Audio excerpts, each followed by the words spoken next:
ticket. You understand? It costs money, a fee, to do so. I see, but a lot of money or less money? Well, it's going to be a healthy amount, healthy size.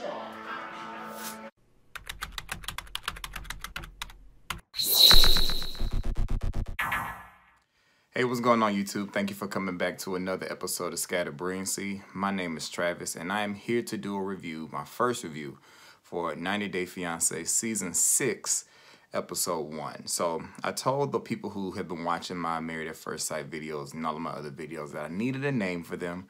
So, I asked for suggestions. I did a little poll on Twitter. So, I have decided that officially from today forward, y'all will be called the Scatterbrains. That is the name that I'm going to call y'all from now on, those of y'all who enjoy my videos. So, Scatterbrains, a lot of y'all have been telling me that I need to watch 90 Day Fiance, and I attempted to start watching the show, I guess, during the last season, but trying to jump into a show in the middle of a season just doesn't make sense. So I figured I'd give this season a chance since it's brand new and it's all new couples. So what did I do trying to be prepared for this season? I go to TLC's website to get information on the couples because, you know, if you watch my Married at First Sight videos, you know I give couples nicknames to make it easier so I'm not repeating the same two names over and over and over again. But TLC hadn't updated their website, so I wrote down 6 couples names and gave all 6 nicknames only for the show to come on and for me to find out that those aren't even the 6 couples that are on this season. So I need somebody over at TLC to get it together and figure out what is going on. Why do y'all have old information up talking about meet the cast? Y'all already done met the cast because the season is over. So anyway, tonight we were introduced to 5 out of the 6 couples, which I don't really understand. I was really excited when I decided that I was going to review this show because I looked on my DirecTV Now TV listing and it said it was 42 minutes, which means an hour with commercials. So I was like, yes, an hour show, because I knew the other 90 Day Fiance shows were 2 hours. And then someone told me in my comments that I was wrong, that it actually is 2 hours. And then I looked and it is. 2 hours is a long time. 2 hours is a long time, so I'm going to try my best to stay with these reviews. I'm committed to doing the whole season. I see that the seasons are about 12, 13, or 14 episodes, which is equivalent of like 20-something when you break them up into hours, but I'm going to try. So, for those who are not familiar with my reviews, I don't do play-by-plays, or at least try not to do play-by-plays, but tonight may be that way. But I'm going to try to keep this as simple and short as possible because it is a Sunday night at 10 p.m. So, let's start off talking about Ashley and Jay. From here on out, they will be known as Ashay, okay? So, Ashay, she's 31, he's 20. They met in Jamaica and they got engaged. Pretty much this whole episode, and I've never watched 90 Day Fiance before, so I may have a lot of questions, and there are things that I missed because this show was 2 hours and life is happening. So y'all can just leave whatever I missed down in the comments. But I'm guessing pretty much the gist of the first episode is just introducing the couples and talking about this K1 visa. I haven't had time to go look up what a K1 visa is, so one of y'all can put it down in the comments for me and everybody who doesn't know. But pretty much, I guess the gist of the show is there's someone who lives in America and someone who doesn't live in America, and they've gotten engaged, and I guess you have like 90 days to get married, and if you're not married by the end of the 90 days, you get deported or you get sent back to whatever country it is you came from. That's my understanding. Y'all can correct me if I'm wrong. But Ashay, she's 31, he's 20. They met in Jamaica and they got engaged. This is her 3rd engagement. Her best friend is not looking forward to them being engaged because she says that Jay, their name is Ashley and Jay, she says that he cheated on her, I guess, when they were in Jamaica. So he's according to Ashley, she says even if Jesus came down and told her that he was cheating, she wouldn't do anything about it. So he's a tattoo artist. He was very, excited to tell us that he lost his virginity at 8 years old. And I was just trying to figure out, why is that a good thing? Like, why are we bragging about losing our virginity at 8 years old? That's not sex. That's molestation or rape, statutory rape. I mean, am I the only person who thought that was a little uncomfortable to be bragging about the fact that you lost your virginity at 8 years old? You barely have even hit puberty at 8 years old. I already know for this show there's going to be a whole lot of judgment coming from my side. So if you're not the kind of person who can handle me talking about people, you probably shouldn't watch any of my reviews. I'm probably going to do some accents that are offensive. I'm probably going to say some offensive things because I pretty much believe that everybody on this show is stupid. And if that offends you, you might as well not even watch any further. But back to Ashley. Jay, back to him and his, large ego. He said that he took his father's woman, and I guess he slept with her. His mom is in the U.S. and his sister is pregnant. That's just a couple of quick things that happened. Jay is a player. He's always been a player, and he has a big ego because he is Jamaican, apparently. And apparently all Jamaicans have big egos and have no limits on when they start having sex. But, that's really all I have for them. For all of the little clips they showed him stripping and stuff and dancing for her, and apparently he's a tattoo artist. So I guess we'll see. I don't think this is a show that you make predictions on. I think this is more of just like a train wreck that you just kind of watch happening for 2 hours every Sunday. All right, moving on, there's Colt and Larissa. They're from here on out, they'll be called Clarissa. He is 33 and she is 31, and they met in Brazil. Colt has cats, and his cats' names are Baby Girl, Cookie Dough, and Sugar, and Colt lives with his cats and his mother, Debbie. He's an introvert, and he kind of talks like this the whole time. It's very monotone. There isn't many inflections in his voice. It's right here. The whole episode, it was right there, and it was quite boring to watch him talk. His look is very much that of what you could think a geek would look like. And Larissa, who is from Brazil, they just don't look like a match. So he proposed to her after 5 days, wherever they were, and didn't really feel like it was important enough to write it down. And I think we all pretty much know that she more than likely is probably not with him for the right reasons. I'm going to believe that a lot of these people see insecure people, they see opportunities, and they just decide that they want to take it. And that's pretty much what the gist of this show is based around. Insecure people and people who have psychological issues. That's probably what the name of the show should be. 90 Days to Figure Out What's Wrong with You. Colt meets with his cousin. His cousins don't really understand his cousins were like talking kind of down about him without talking down about him, because they were like, they don't really know what she sees in him. Maybe he has a 12-inch eggplant, which I thought that was a little bit like, didn't really need to visualize that. But they don't really know what she sees in him. Throughout the episode, at one point or another, they weren't sure if she was going to be able to get her visa, because for some reason it was taking a long time. But she eventually gets it. But he scheduled her plane ticket for 2 weeks out because he wasn't sure when her visa was going to be approved. And she wanted it done quicker. She said he's American. He has money. He can make it happen. So my guess is that Larissa is just with Colt for his money.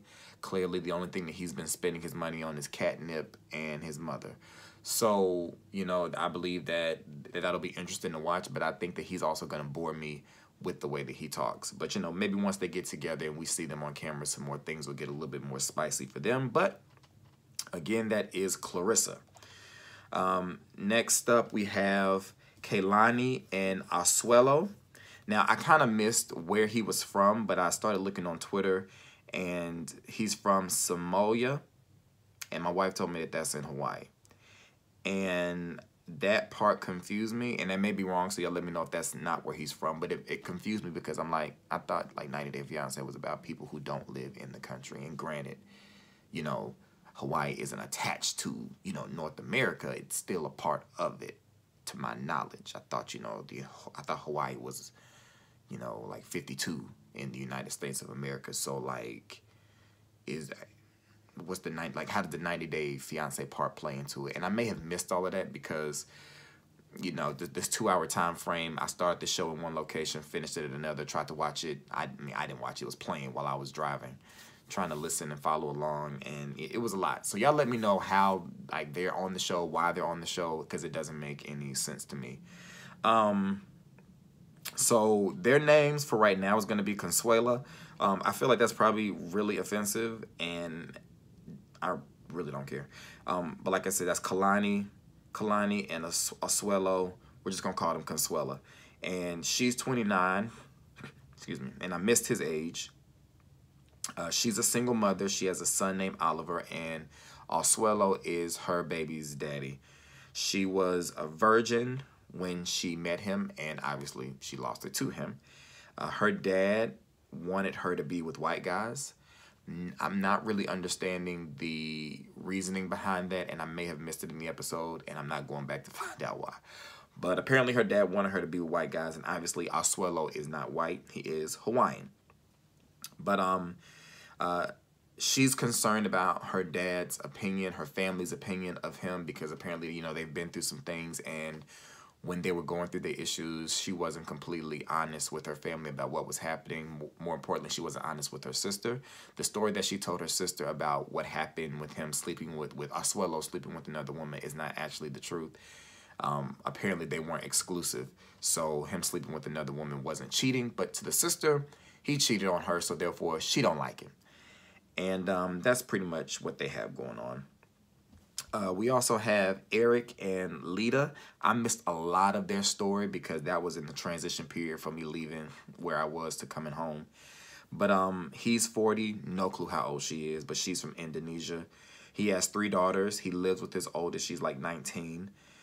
He proposed 2 days after they, you know, he proposed after spending 2 days with her.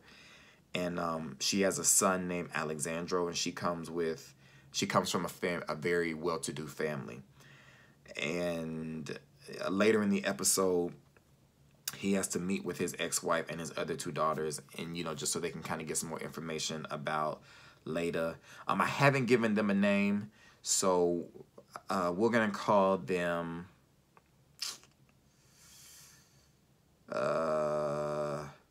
Lyric. Leida,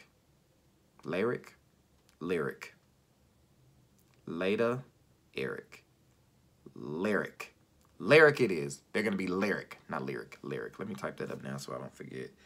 Lyric. That's their name. Okay? Great.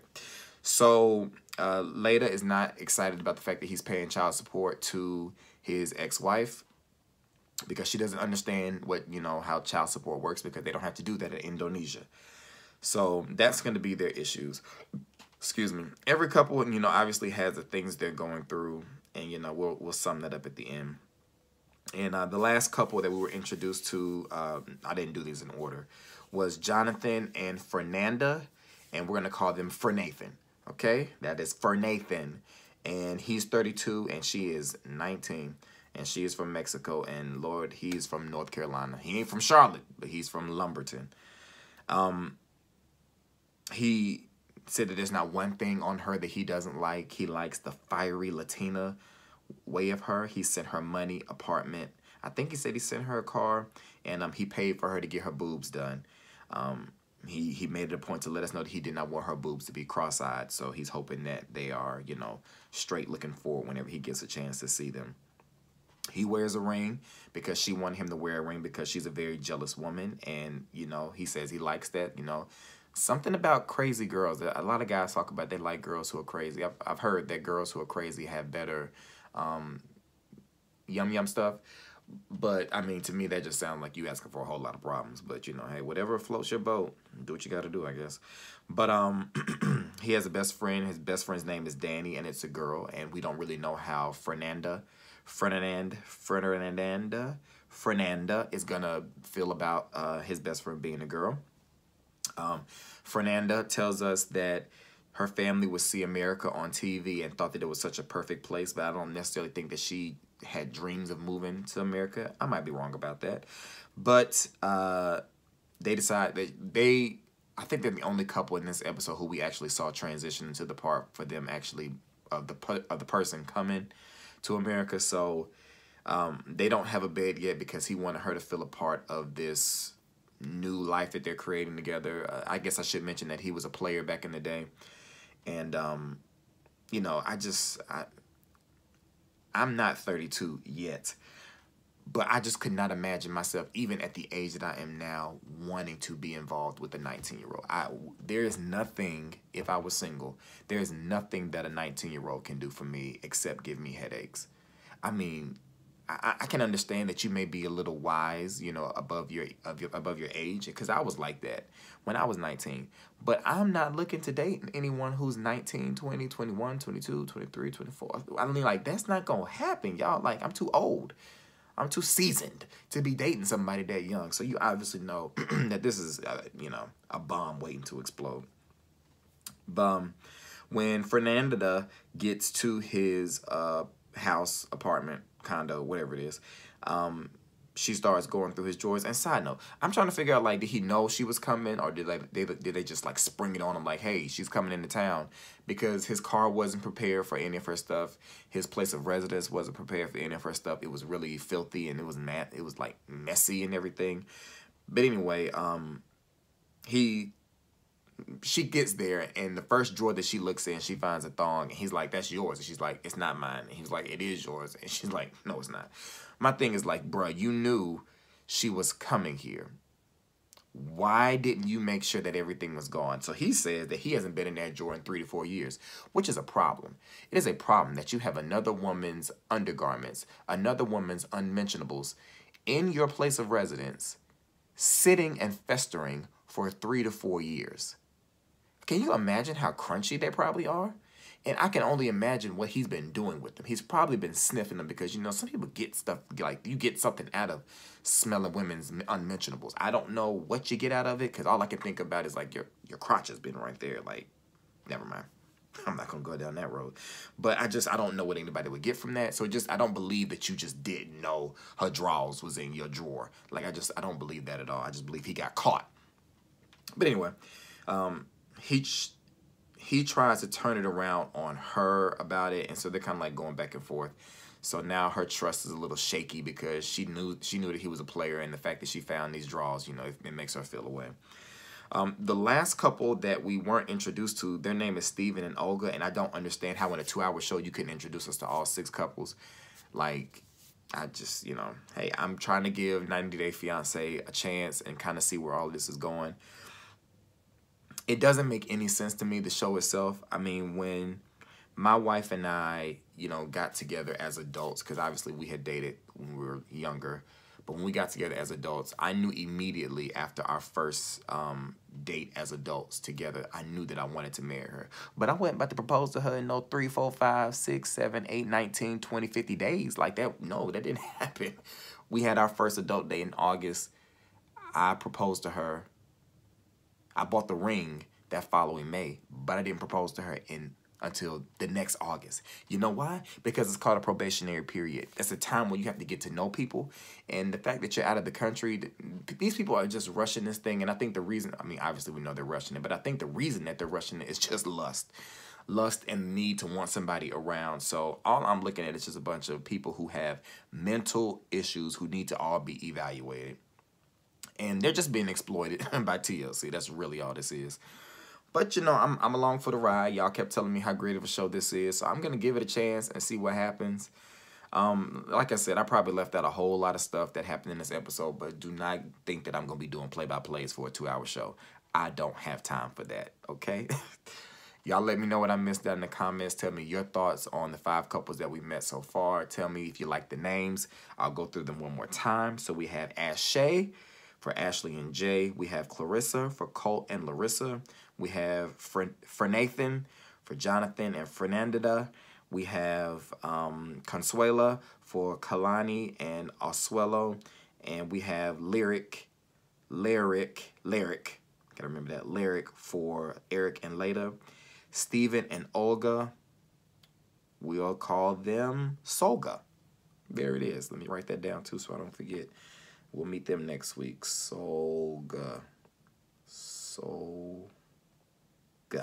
All right. Make sure you like this video, comment, subscribe if you have not. Click the bell icon so that you can get the notifications when my videos are going up. Be looking out Tuesday night for Married at First Sight, Honeymoon Island. I realize now that's a whole new group of people I got to learn names for, and I can't give them nicknames.